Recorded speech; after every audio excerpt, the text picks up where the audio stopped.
భాగంగా తొలి match south ఆఫ్రికాతో ఓడిపోయిన మన జట్టు ప్రస్తుతం తీవ్ర ఒత్తిడిలో ఉంది. సఫారీలపై 76 పరుగుల తేడాతో ఓడిపోవడంతో నెట్ రన్ రేట్ కోల్పోయిన మన జట్టు మిగిలిన 2 మ్యాచ్ల్లో గెలిచినా సెమీస్ కు చేరుతుందని గ్యారంటీ లేదు. ఇలాంటి దశలో ఇండియా గురువారం జింబాబ్వేతో కీలక పోరుకు సిద్ధమవుతుంది. ఈ మ్యాచ్ చెన్నై వేదికగా జరగనుండడంతో లోకల్ కుర్రాడు సుందర్ కు తుది జట్టులో ఛాన్స్ దక్కే అవకాశాలు ఎక్కువగా కనిపిస్తున్నాయి. చెన్నైలోని చిదంబరం స్టేడియం గురించి సుందర్ కు చక్కటి అవగాహన ఉంది.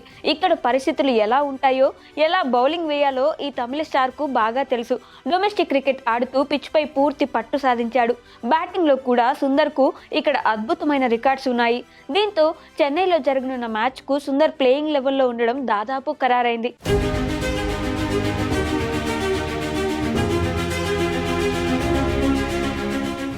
సహజంగా చెన్నైలోని పిచ్లు స్పిన్ కు అనుకూలం కావడం సుందర్ కు ఇంకో అడ్వాంటేజ్.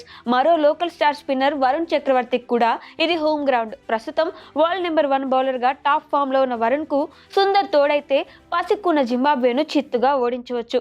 నెట్ రన్ రేట్ ను మెరుగుపరుచుకునే క్రమంలో టీమిండియాకు ఈ మ్యాచ్ లో భారీ విజయం అవసరం. ఇలాంటి సమయంలో సుందర్ లాంటి ఎక్స్పీరియన్స్ ప్లేయర్ సేవలను వాడుకోవాలని టీమిండియా యాజమాన్యం భావిస్తుందట. అయితే ఇక్కడే మన టీమిండియా ఫ్యాన్స్ కు మరో డౌట్ వచ్చింది. సుందర్ జట్టులోనే ఉంటే అక్షర్ పటేల్ తుది జట్టులోకి వస్తాడా అనే ప్రశ్న వెంటాడుతుంది. ఈ మ్యాచ్ లో సుందర్ తో పాటు అక్షర్ కూడా ప్లేయింగ్ లెవెల్లో చోటు దక్కించుకునే ఛాన్సులు ఎక్కువగానే ఉన్నాయి.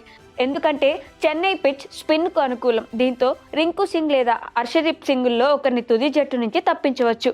సుందర్, అక్షర్ ఇద్దరు జట్టులో ఉంటే టీమిండియాకు బ్యాటింగ్ డెప్త్ పెరుగుతుంది. అంతేకాదు వీరిద్దరిలో ఒకరిని మిడిల్ ఆర్డర్లో కూడా వాడుకోవచ్చు. కాబట్టి సుందర్ ప్లేయింగ్ లెవెల్లో ఉండడం టీమిండియాకు లాభమే కానీ ఎలాంటి నష్టం లేదు.